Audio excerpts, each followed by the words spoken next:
हरे रामेति कृष्णेति नाम संकीर्तनं सदा लोकक्षेमाय कुर्वन्तं प्रेमिकं सद्गुरुं भजे। जय बोलो श्री प्रेमिकेंद्र सद्गुरुनाथ महाराज की जय। सर्व संतनों की जय। नमः पार्वती पतये हर हर महादेवा। गोपिका जीवनस्मरणं गोविंदा கோவிந்தா. ராதகிருஷ்ணா சகீஸ், இன்றைய தினம் காஷியில் நவராத்திரி சமயத்தில் நம்ம பார்க்க வேண்டிய அந்த 9 தினத்துக்கு 9 கோயில்கள், அதை பற்றி இப்போ விரிவாக பார்ப்போம். நவராத்திரி அன்னைக்கு பிரதமையில் ஆரம்பித்து நவமி வரைக்கும் இருக்கிற கோயில்கள். பிரதம அன்னைக்கு சைலபுத்ரி சைலேஸ்வரருக்கு பக்கத்தில் இருக்கிற அந்த சைலேஸ்வரி தேவி. இந்த சைலபுத்ரி அப்படின்றவ தன்னுடைய வலது கையில் இருக்கிற அந்த சுண்டு விரல் இருக்கே, அந்த சுண்டு விரல்னாலேயே தன்னை வழிபடுற அன்பர்களுடைய வாழ்க்கையில் வர தீய சேர்க்கையினால் ஏற்படக்கூடிய சகலவிதமான துயரங்கள் துன்பங்கள் எல்லாத்தையும் போக்கக்கூடிய ஆற்றல் உடையவள். அதாவது என்ன அப்படின்னா, ஒருத்தருடைய உள்நோக்கம் என்ன அப்படின்னு தெரிஞ்சுக்காமையே அவளோட பழகிட்டும் அதுக்கப்புறம் அவள் தீயவாளாக இருந்தால் அவளால் நம்மளுக்கு பிரச்சனைகள் ஏற்படும் பொழுது இந்த சைலபுத்திரியை நமஸ்காரம் பண்ணால் அந்த கஷ்டங்கள்லாம் விடிஞ்சிடும் அப்படின்னு சொல்லிட்டு காஷி வாசிகளினுடைய நம்பிக்கை. இது வாரணாசி ரயில்வே ஸ்டேஷன்லேருந்து அந்த ஜிடி ரோடும்பா, அது வழியாக போகும்போது அந்த வாரணாசி சிட்டி ரயில்வே ஸ்டேஷன் இருக்கு இல்லையா, அதுக்கு இடதுபுறத்தில் ஒரு லெவல் கிராசிங் வரும். அங்கே அந்த லெவல் கிராசிங்லேருந்து ஒரு சாலை, அதுலேருந்து ஒரு 2 கிலோமீட்டர் உள்ளே போகணும். இது கண்டிப்பாக ஆட்டோலையோ இல்லை காரோ வச்சுட்டு தான் போக முடியும். ஆட்டோக்காரர்கிட்ட யார்கிட்ட சைலபுத்திரி கோயிலுக்கு போகணுன்னா அவள் எடுத்துன்னு போய் விட்டுருவா. ஆக நவராத்திரியில் இந்த அம்பாளை போய் வழிபடுறது ரொம்ப ஸ்ரேயஸு. அன்னைக்கு காஷியில் இருக்கிற அத்தனை வாசிகளும் இந்த கோயிலில் ரொம்ப வழிவா. அப்படி ஒரு சின்ன கோயில் தான், ஆனால் அதி அற்புதமாக இருக்கும், ரொம்ப சாநித்தியமாக இருக்கும். காலையில் 5 மணிலேருந்து மத்தியானம் 12 மணி வரைக்கும் கோயில் உண்டு. அதே மாதிரி மத்தியானம் 3 மணிக்கு கோயில் திறந்துருவா, ராத்திரி 10 மணி வரைக்கும் உண்டு. காத்தாலேயும் ஆரத்தி உண்டு, ராத்திரி சைனார்த்தியும் உண்டு. இதுக்குன்னு ஒரு குடும்பத்துக்காரா இருக்கா, 2 குடும்பத்துக்காரா இருக்கா. அவள் தான் அங்கே பூஜை பண்ணிட்டு வரா. 6 மாதங்களுக்கு ஒரு குடும்பம் அப்படின்ற மாதிரி அவளுக்குள்ளே அவள் பிரிச்சுருக்கா. அதனால் நம்ம அவளை காண்டாக்ட் பண்ணி கேட்டுட்டோன்னா அவள் நம்மளுக்கு ஏதாவது ஸ்பெஷல் பூஜை வேணும்னாலும் பண்ணி கொடுப்பா. இது சைலபுத்ரி கோயிலினுடைய வரலாறு. அதுக்கடுத்தது 2வது நாள் பிரம்மச்சாரிணி, அதாவது பிரம்மேஸ்வரர். அந்த பிரம்மேஸ்வரருக்கு பக்கத்தில் இந்த பிரம்மச்சாரிணி, பிரம்மதேவி இல்லைன்னா பிரம்மச்சாரிணி எப்படி வேணால் சொல்லிக்கலாம். அங்கே அந்த பிரம்மச்சாரிணி தேவி ரொம்ப அதி அற்புதமாக ஒரு காட்சி கொடுக்குறா. கமண்டலத்தில் பூரா தண்ணீர் ஒப்பி இருக்கும் பிரம்மச்சாரினுடைய கையில். அந்த கமண்டலத்தில் இருக்கிற நீரை தெளித்து தான் அவள் எதிரிகளை முறியடிக்கக்கூடியவள். அதனால் பிரம்மச்சாரிணி தேவி போய் இந்த 2வது நாள் அன்னைக்கு அன்பர்கள் எல்லாருமே அவள் விரதம் இருந்து வழிபடக்கூடிய தெய்வம். இந்த அம்பாளை காஷிலேயே பண்டிதர்கள் ரொம்ப ஜாஸ்தி தான். தினந்தோறும் வழிபடுறவாளுக்கு பிரம்ம வித்தையில் அவள் நிபுணர்களாக ஆகிடுவான்றது அந்த ஊர் மக்களுடைய நம்பிக்கை. இது துர்கா காட் பக்கத்தில் தான் இருக்குது. இது அது பைரவநாத் வரைக்கும் ரிக்ஷாவில் போயிட்டு அங்கேருந்து இந்த பிரம்மேஸ்வரர் கோயில் வரைக்கும் நடந்து போகலாம். இல்லைன்னா துர்கா காட்டு அங்கே படகுல போய் இறங்கிட்டு படிகள் ஏறி இந்த கோயிலில் இருக்கிற அம்பாளை தரிசனம் பண்ணணும். இந்த சரத் நவராத்திரியில் இந்த 2வது நாள் இந்த பிரம்மச்சாரிணி தேவியை ரொம்ப விசேஷமாக வழிபடுறா. இந்த கோயில் காலையில் 6லேருந்து மத்தியானம் 1:30 வரைக்கும் திறந்திருக்கும். அதே மாதிரி சாயங்காலம் 4லேருந்து ராத்திரி 11 மணி வரைக்கும் திறந்திருக்கும். காலையில் 6 மணிக்கு ஒரு ஆரத்தி, சாயங்காலம் 4 மணிக்கு ஒரு ஆரத்தி, ராத்திரி 11 மணிக்கு ஒரு ஆரத்தின்னு ரொம்ப விசேஷமாக ஆரத்தி ரொம்ப காண கண்கொள்ளா காட்சியாக இருக்கும். அதுக்கப்புறம் அடுத்தது சித்திரகண்டா தேவி, 3வது சித்திரகண்டா தேவி. இது கங்கையில் ஸ்நானம் பண்ணிட்டும் போகலாம், இல்லைன்னா அங்கே சித்திரகூப்பம் இருக்குது, அதுலேயும் குளிச்சுட்டும் அந்த சித்திரகுப்தேஸ்வரர் இருக்கார், அவரை நமஸ்காரம் பண்ணிவிட்டு அதுக்கப்புறமா இந்த சித்திரகண்டா தேவியை வழிபடணும்.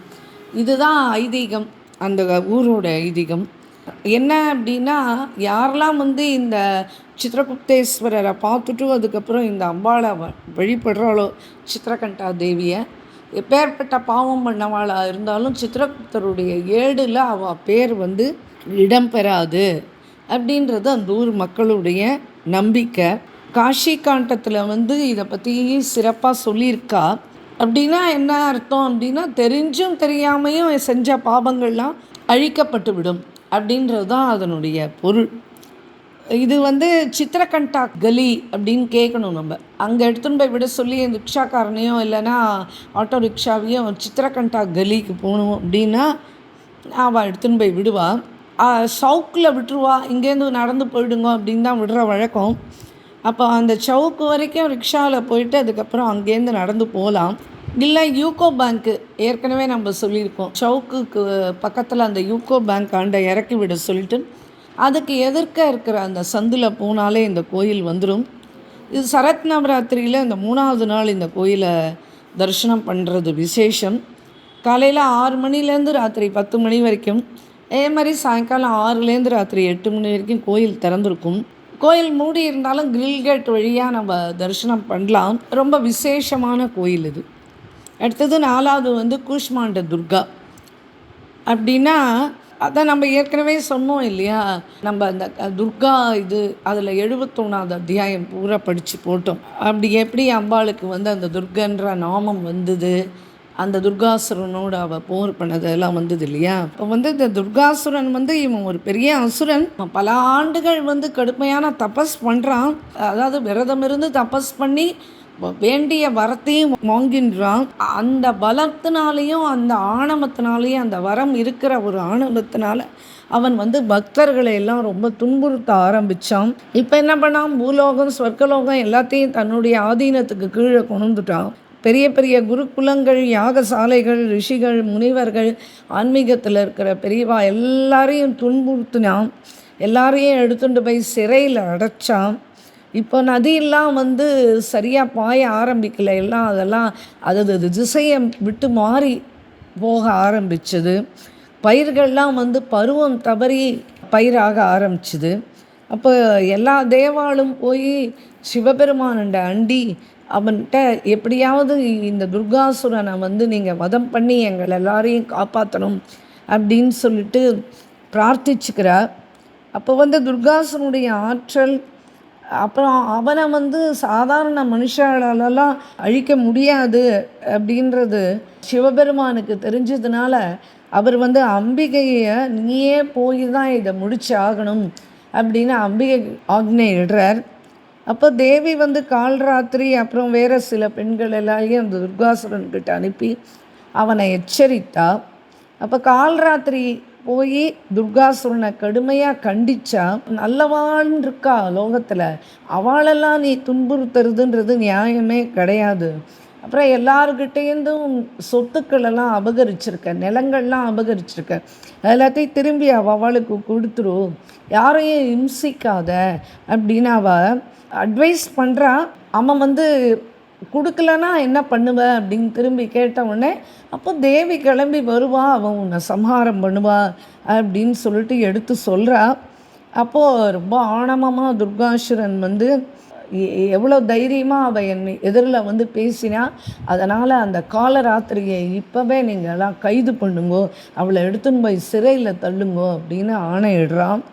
அப்போ வீரர்கள்லாம் பக்கத்தில் நெருங்கி வந்த உடனே கால்ராத்திரி ஒரு பெரிய பெருமூச்சு விட்டு ஒரு உருமினா. அப்போ என்னாச்சு, அதுலேருந்து அப்படியே நெருப்பு பந்துகளாக அவளுடைய வாயிலேருந்து வெளியில் வந்தது. அந்த நெருப்பு பந்துகள்னாலேயே ஆயிரக்கணக்கான வந்திருந்த ராட்சசர்கள்லாம் அழிஞ்சு போயிட்டா. இதனால் துர்காசுரனுக்கு கோபம் அதிகமாக தான் ஆச்சு. அவன் மேலும் பல ராட்சசர்களை அனுப்புனான். கால்ராத்திரி என்ன பண்ணான், உடனே பறந்து போனான் விந்திய மலைக்கு. போய் அங்கே பக்கத்தில் இருக்கிற இடத்துல இருக்கிற அம்பாளை அணுகி இந்த மாதிரி நடந்தது அத்தனையும் அவர்கிட்ட எடுத்து சொன்னான். அப்போது கால்ராத்திரியை துரத்தின்ண்டே அவள்லாம் வந்து அந்த தேவி எங்கே இருந்தாலோ விந்திய மலைக்கு பக்கத்தில் அங்கேயே இந்த துர்காசுரன் வந்து சேர்ந்தான். இப்போ பெரிய போர் ஒன்று நடந்தது. அப்போ தேவி என்ன பண்ணா, தன்னுடைய சக்தியை அத்தனையும் வெளிப்படுத்தினா. தன சக்திகளும் இப்போது தேவியினுடைய பேச்சை கேட்டுண்டு எல்லாம் போர் மும்முரமாக நடந்தது. அதுக்கப்புறமா இந்த துர்காசுரனையும் அவனது படைகளையும் அம்பாள் ஒரே நொடியில் அழிச்சா. அதுக்கப்புறமா உலகம் முழுசும் அமைதியும் ஆனந்தமும் தாண்டவமாட ஆரம்பிச்சுது. அப்போ தான் அந்த தேவர்கள் அந்த பண்டிதர்கள்லாம் சேர்ந்துண்டு அந்த வஜ்ர பஞ்சகம், நம்ம ஏற்கனவே துர்கா இதில் கொடுத்துருக்கோம் அந்த வஜ்ர பஞ்சகத்தை, அதை பாடி அம்பாளை வந்து நமஸ்கரிச்சுண்டா. உடனே தேவி ரொம்ப குளிர்ந்து போயிட்டா. அப்போ சொன்னால், யார் இந்த வஜ்ர பஞ்சகத்தை இந்த சமயத்தில் பாடினாலோ, இதை யாரெல்லாம் தன்னுடைய எந்த மானிடர்கள் இதை கற்றுண்டு இந்த வஜ்ர பஞ்சகத்தை பாடுறவாளுடைய வாழ்க்கையில் இருக்கிற தடைகள்லாம் சுக்குநூறாக போகிற மாதிரி நான் உடனே அனுகிரகம் பண்ணுவேன் அப்படின்னு சொல்லிட்டு அம்பாள் அருள்வாக்கு சொல்கிறா. இப்போ வந்து அஷ்டமி இல்லைனா சதுர்தசியும் அதோட செவ்வாய்க்கிழமையும், அஷ்டமியும் செவ்வாய்க்கிழமையும் அப்படி சேரும்போது காசியில் இருக்கிற காசி ஜனங்கள் மொத்த பேரும் துர்காதேவியை போய் இந்த வஜ்ர பஞ்சகம் சொல்லி அங்கே அம்பாளுக்கு தீபம் போட்டு வழிபாடு செய்கிற வழக்கம் இருக்குது. அது மிகச்சிறந்த பலன்களை கொடுக்கும் அப்படின்றது அவளுடைய நம்பிக்கை. அப்படி துர்காதேவி வந்து தன்னை வழிபடுற அன்பர்களுடைய எண்ணத்துலேயும் சரி செயல்லையும் சரி முதல்ல தூய்மையை அவளுக்கு அனுகிரகம் பண்ணிடுவா. அப்போ அவள் எந்த தவறுதலான வழிக்கும் போகமாட்டா, தவறுகள் இழைக்க மாட்டா. இப்படி பக்தர்கள்லாம் பலவிதமாக பூஜை பண்ணி அந்த துர்காதேவியினுடைய திருவருளுக்கு இந்த நவராத்திரியினுடைய 4வது நாளில் இந்த கோயிலுக்கு போய் வழிபட்டு இந்த அனுகிரகத்தை அடைய முடியும். இந்த சரத் நவராத்திரியும் சரி, இந்த வசந்த நவராத்திரியும் சரி, இந்த துர்காதேவி யாத்திரை பிரத்திகிர காஷி வாசிகள் மேற்கொள்கிறது வழக்கம்.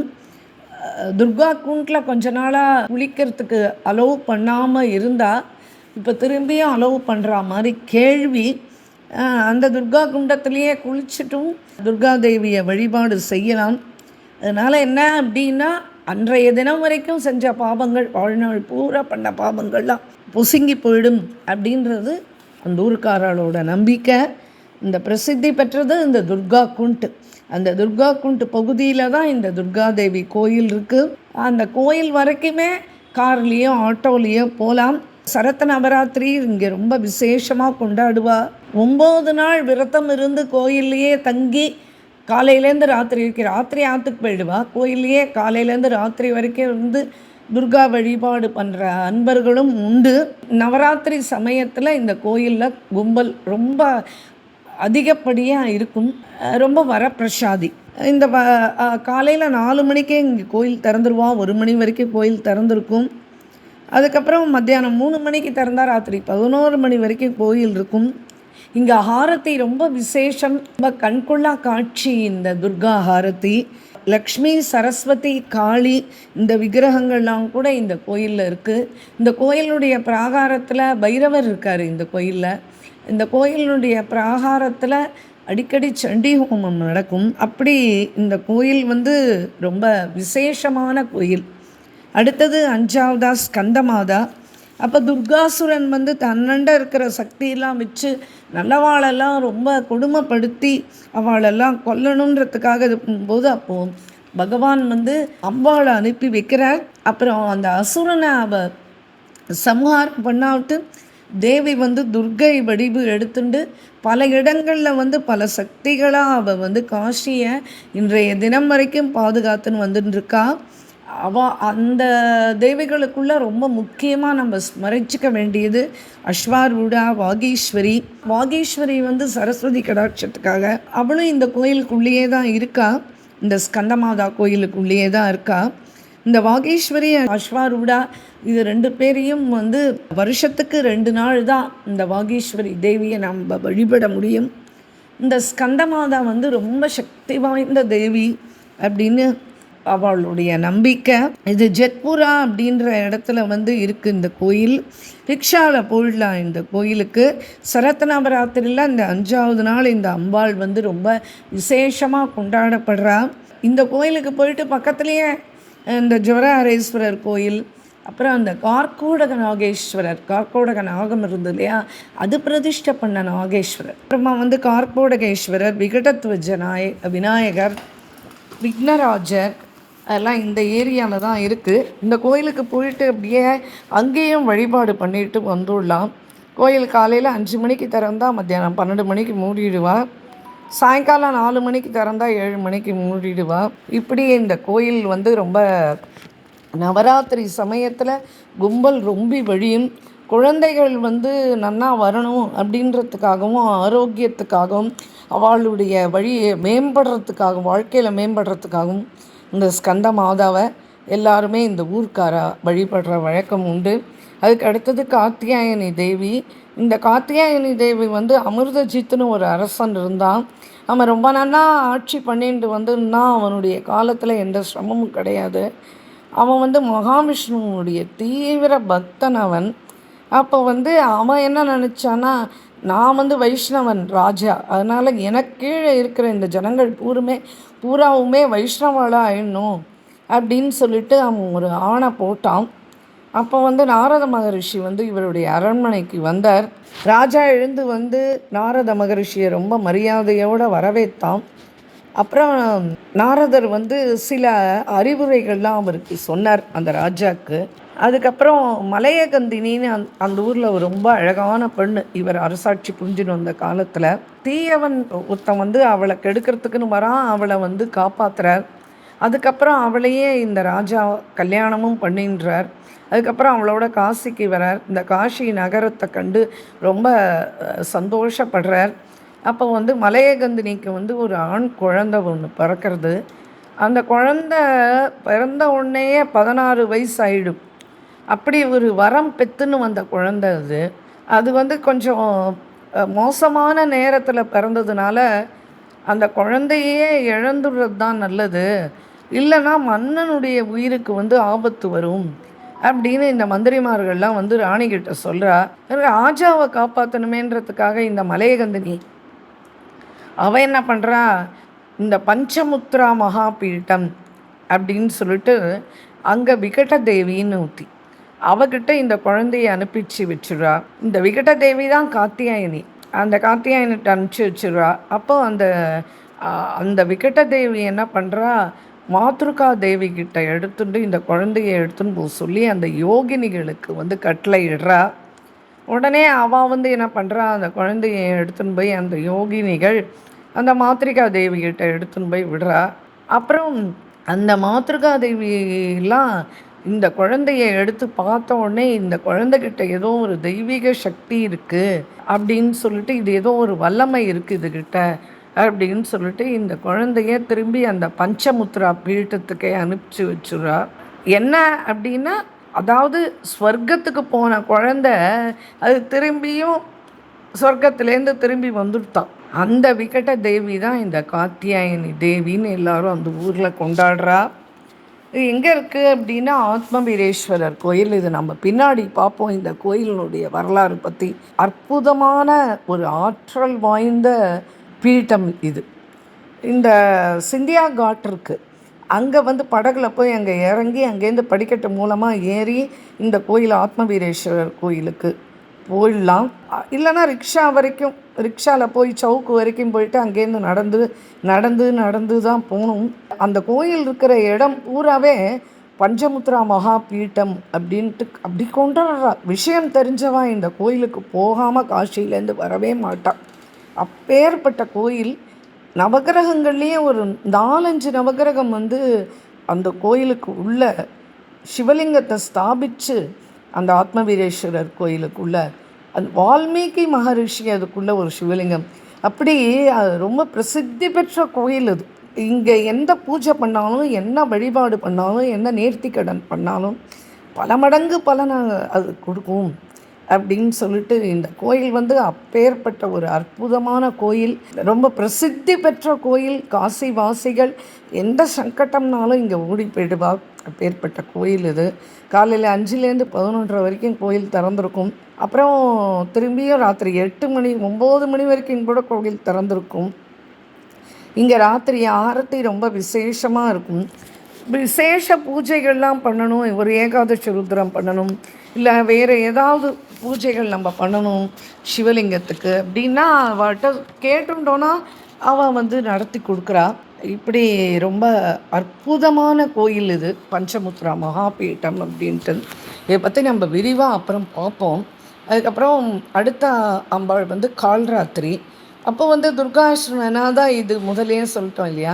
துர்காசுரனை அழிக்கிறதுக்காக போகும்போது அம்பிகை வந்து முதல்ல தூதா அனுப்பிச்சது இந்த கால்ராத்திரியை தானே. அப்போ அந்த கால்ராத்திரியினுடைய மூச்சு காற்றுலேருந்து அந்த நெருப்பு பந்துலாம் தூணி அதெல்லாம் வந்து அந்த அசுர படைகளை அழிச்சது அதெல்லாம் பார்த்தோம் இல்லையா. அப்படி துர்காசுரனை வதம் பண்ணி துர்காதேவி ஒரு உருவம் தாங்கினா அதுக்கப்புறமா இந்த அம்பிகை வந்து பல்வேறு சக்திகளாக காசியை காத்து இன்று வரா அப்படின்றது அந்த ஊர்க்காரர்களுடைய நம்பிக்கை. கால்ராத்திரி தேவி வந்து விஸ்வநாதர் கோயிலுக்குலேருந்து கொஞ்சம் அரை ஃபர்லாங்குள்ளேயே இருக்கும் இந்த கோயில். ரொம்ப சக்தி வாய்ந்த அம்மன். நவராத்திரியில் ரொம்ப கொண்டாட்டமாக இருக்கும். ஜனங்கள் வரதும் போகிறதும், ஸ்வீட் பண்ணி எடுத்துன்னு வந்து அம்பாளுக்கு நிவேதனம் வைக்கிறதும், குங்குமம் வாங்கி கொட்டுறதும், அப்படி இருக்கும் இந்த கோயில். இந்த இடம் எங்கே இருக்குது அப்படின்னா காளிகா கலி அப்படின்னு இருக்கு. காளிகா கலின்னு கேட்டாலே அவன் சொல்லுவாள். தசாஸ்மேத காட்டு வரைக்கும் ரிக்ஷாவில் போயிடலாம்.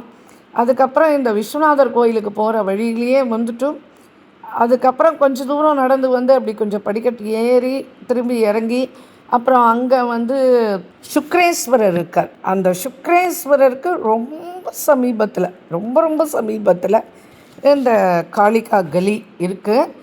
அங்கே இந்த காளி அம்மனுடைய கோயில் இருக்குது. ரொம்ப பிரசித்தியான கோயில், ரொம்ப சக்தி வாய்ந்த பீட்டம். காலையில் 6லேருந்து மத்தியானம் 1 மணி வரைக்கும் இருக்கும். திரும்பி 4 மணிக்கு திறந்தால் ராத்திரி 11 மணிக்கு தான் மூடுவா. ஆரத்தி ரொம்ப விசேஷமாக இருக்கும். ரொம்ப சக்தி வாய்ந்த பீட்டம் இது. எப்போ பார்த்தாலும் அந்த அம்பாளுக்கு எதிர்க்க நிறைய பேர் உட்காந்துட்டு ஜெபம் பண்ணிகிட்டே இருப்பாள். வயசானவாள்லாம் நிறைய பேரை இந்த கோயிலுக்குள்ளே பார்க்கலாம். அவள்லாம் எப்போவும் தரிசனம் பண்ணுறதுக்காக வந்து அப்படியே அங்கேயே உட்காந்துட்டு பிரார்த்தனை பண்ணுவாள். அதுக்கப்புறம் அன்னபூர்ணா, அடுத்த அம்பாள் வந்து அன்னபூர்ணா தேவி 8வது நாள். அன்னபூர்ணா தேவியை வந்து அங்கே இருக்கிற ஜனங்கள் வந்து பவானின்னு தான் சொல்கிறா. அப்படி அன்னபூர்ணா தேவியை மட்டும் வழிபட்டாலே சகல தேவியும் வழிபட்ட பலன் கிடைக்கும் அப்படின்றது அந்த ஊர்க்காரர்களோட நம்பிக்கை. அன்றைய தினம் வந்து கோயிலுக்கு வரவா துணி, ஸ்வீட்டு, அப்புறம் வந்து நிறைய அம்பாளுக்கு கழுத்தில் போடுறதுக்கு ஹாரங்கள், அப்புறம் மலர் மாலைகள், அப்புறம் ஊதுவத்திகள், அப்புறமா வந்து நிறைய விளக்கு போடுவா. அன்றைக்கி என்ன பண்ணுவா அப்படின்னா 108 தடவை பிரதட்சிணம் பண்ணுவாள் அந்த கோயிலை. அப்போது வந்து ஸ்பெஷலாக ஒரு படிக்கட் மாதிரியே கட்டி விட்டுருப்பாள். அது வழியாக போய் ஏறி திரும்பி இப்படி வந்து அது அந்த 108 கணக்கு வச்சுக்கிறதுக்கு அவள் ஏதாவது ஸ்வீட்டோ பழமோ எடுத்துன்னு வருவாள். அம்பாளுக்கு அதை நிவேதனம் பண்ணிவிட்டு அப்புறம் ஒரு தடவையும் வந்துட்டு அதை அப்படியே ஒரு இடத்துல சேர்த்துட்டு முடிஞ்ச உடனே அங்கே இருக்கிறவாளுக்கு அத்தனை பேருக்கும் அந்த ஸ்வீட்டோ இல்லை அந்த பழமோ இல்லை என்ன கொண்டுருக்காளோ அதை விநியோகம் பண்ணிட்டு போவாள். அதாவது அவளுக்கு வந்து பயங்கர நம்பிக்கை. இவா இந்த 108 தடவை அதை பிரதட்சிணம் பண்ணுறாளே, எதுக்கு இந்த அம்பாளை மட்டும் 108 தடவை பிரதட்சிணம் பண்ணணும் அப்படின்னு கேட்டதுக்கு அவள் சொல்கிறா, இந்த பூரா ஜகத்தில் எத்தனை கடல் இருக்கோ, எத்தனை மலை இருக்கோ, எத்தனை க்ஷேத்திரங்கள் இருக்கோ, எத்தனை தீவுகள் இருக்கோ, அத்தனையும் வலம் வந்த புண்ணியம் வந்து இந்த 108 பிரதர்ஷனத்திலேயே நம்மளுக்கு கிடச்சிடும் அப்படின்றது அவளுடைய ஐதீகம். மற்ற நாட்கள்லாம் அவன் வந்து 8 தடவை பிரதட்சிணம் பண்ணுறான். அன்னபூர்ணினா 8 பிரதட்சிணம் அங்கே விசேஷம். அதே மாதிரி காலபைரவருக்கும் 8 பிரதட்சிணம் பண்ணுவாள். விஸ்வநாதருக்கு 4 பிரதட்சிணம் பண்ணுறா. அப்புறம் அன்னபூர்ணியினுடைய அனுகிரகத்தினால தான் இந்த காசியே இவ்வளவு சந்தோஷமாக இருக்குது அப்படின்றது அவளுடைய நம்பிக்கை. அதே மாதிரி அந்த அன்னபூர்ணி கோயிலில் காலையில் 9-10 மணிக்கு ஆரம்பித்தா சாயங்காலம் 6 மணி வரைக்கும் அன்னதானம், சாப்பாடு. கோயில்காரா அவளே செலவில் எப்பேற்பட்ட ஸ்வீட்டுகள் அப்படி போட்டு வர பக்தர்களோட வயிற்றை ஒப்பிடுவா. ரொம்ப நல்லா அந்த அன்னபூர்ணியாவுடைய பிரசாதமாகிய அந்த அதை நம்ம சாப்பிடணும் அப்படின்றது அந்த ஊர் ஐதீகம். அந்த அன்னபூர்ணியினுடைய சிறப்பை அவள் பேசி பேசி மாளலை. அவளால் அந்த ஜனங்கள்லாம் அப்படி அன்னபூர்ணியை கொண்டாடுறா. இந்த 8வது நாள் அன்னைக்கு காசியில் இருக்கிறவா நாங்கள் சந்தோஷமாக இருக்கோன்னா அதுக்கு ஒரே காரணம் அன்னபூர்ணி தான். என்ன மாதிரி கஷ்டம் வந்தாலும் என்ன மாதிரி துன்பம் வந்தாலும் இங்கே ஒரு தடவை சொல்லிட்டு போயாச்சுன்னா உடனே அதெல்லாம் நீங்கிடும். இது எங்களுடைய பெரிய நம்பிக்கை அப்படின்னு சொல்லிட்டு அவள் சொல்கிறார். அப்பேற்பட்ட கோயில் இது. இது விஸ்வநாதர் கோயிலுக்கு போகிறதுக்கு முன்னாடியே இருக்குது. அந்த விஸ்வநாத் கலியில் தான் இருக்குது. அதனால் இந்த கோயில் இங்கே போயிட்டும் அங்கே போகலாம். காலையில் 5 மணிக்கு கோயில் திறந்தால் ராத்திரி 10 மணி வரைக்கும் கோயில் திறந்துருக்கும். அடுத்தது 9வது சித்தேஸ்வரி. இந்த நவராத்திரி 9 நாள்லேயும் நம்ம போக வேண்டிய யாத்திரை இந்த சித்தேஸ்வரி 9வது நாள் போகிறதோடு முடிஞ்சு போகிறது. இதில் சவுக்கு வரைக்கும் ரிக்ஷாவில் போயிட்டு அங்கேருந்து நடந்து போகணும். இந்த சித்தேஸ்வரி ரொம்ப விசேஷமாக வரம் கொடுக்கறதுல அவள் தான் ரொம்ப வரப்பிரசாதி அப்படின்னு ஜனங்கள்லானுடைய நம்பிக்கை. இந்த கோயிலுக்குள்ளேயே சந்திரகூப்பம் இருக்குது. மாலைபட்சம் போது இங்கேயும் இந்த சந்திரகூப்பத்தில் குளிச்சுட்டு காசி கரையில் போய் கங்கை கரையில் போய் தர்ப்பணாதிகள் பண்ணுறவாளும் உண்டு. இது சித்த பீட்டம், ரொம்ப சக்தி வாய்ந்த பீட்டம். இந்த சித்திதாத்ரி துர்கா அப்படின்னு கூப்பிட்ற அவெல்லாம் இது சித்தமாதா கலி அப்படின்ற இடத்துல இருக்குது இந்த கோயில். வெள்ளிக்கிழமைனா இந்த கோயிலில் ரொம்ப கூட்டம் இருக்கும். காலைல 5லேருந்து 10 மணி வரைக்கும் தான் கோயில் திறந்திருக்கும். அதே மாதிரி சாயங்காலம் 4 மணிலேருந்து ராத்திரி 10 மணி வரைக்கும் கோயில் திறந்திருக்கும். கோயிலே மூடி இருந்தாலும் கம்பிக்கதை வழியாக அம்பாளை தரிசனம் பண்ணலாம். ரொம்ப பெரிய கோயிலெலாம் கிடையாது, சின்ன ஒரு ரூம் அளவுக்கு தான், ஒரு 10x10 ரூம் தான், அவ்வளோதான். அதுக்குள்ளே தான் அம்பாள் இருக்கா, ஒரு மேடை மேலே. ஆனால் ரொம்ப அற்புத சக்தி வாய்ந்தவ அப்படின்ட்டு அந்த ஊர்க்கார அப்படி ஒரு போயிட்டு வந்தால் உடனே மனசில் ரொம்ப பெரிய அமைதி ஏற்படும்ங்கிறது இந்த ஊர்க்காரர்களுடைய நம்பிக்கை. இப்படி 9 நாளுக்கு 9 துர்கா தேவி அந்த தரிசனம் ரொம்ப விசேஷமான தரிசனங்கள். இந்த நவராத்திரியின் போது இந்த 9 நாளும் தங்கி இருந்து அங்கே பூஜை பண்ணி இந்த 9 தேவிகளையும் போய் நம்ம தரிசனம் பண்ணிட்டு வர்றதுன்றது அது விஸ்வநாதருடைய அனுகிரகத்துக்கு நம்ம பாத்திரமாகணும் அப்படின்னு பிரார்த்திச்சுக்கிறோம். இந்த துர்கா சப்தசதி பாராயணம் பண்ணுறவளுக்கு தெரிஞ்சிருக்கும். அதில் முதல் அத்தியாயத்திலேயே 2-3 ஸ்லோகத்துக்கு அப்புறம் வருமே, பிரதமம் சைலபுத்ரீஷ்ச, த்விதீயம் பிரம்மச்சாரிணி, திருத்தீயம் சந்திரகண்டேதி கூஷ்மாண்டேதி, சதுர்த்தகம் பஞ்சமம் ஸ்கந்தமாதேதி, ஷஷ்டமம் காத்யாயனிதி ச, சப்தமம் கால்ராத்ரீதி மகாகௌரீதி சாஷ்டகம், நவமம் சித்திதாத்ரீ ச நவதுர்கா பிரகீர்த்திதா அப்படின்னு வரும் ஒரு ஸ்லோகம். அந்த ஸ்லோகத்தினுடைய அடிப்படையில் பார்த்தேன்னா இந்த 9 துர்க்கையும் இந்த 9 தேவிகளும் அந்த நவராத்திரியில் வழிபடும் தேவியர் ரொம்ப பிரசித்தமானவா. நம்ம எல்லாருக்கும் அந்த காசி விஸ்வநாதருடைய அனுகிரகமும் விசாலாட்சியினுடைய அனுகிரகமும் அன்னபூர்ணேஸ்வருடைய அனுகிரகமும் ஏற்படணும்னு சொல்லிட்டு பிரார்த்திச்சுக்கிறோம். ராதே கிருஷ்ணா. जय बोलो श्री प्रेमिकेंद्र सद्गुरुनाथ महाराज की जय. सर्व संतनों की जय. नमः पार्वती पदये हर हर महादेव. गोपिका जीवन स्मरणं गोविंद गोविंद. राधा कृष्ण सखीस.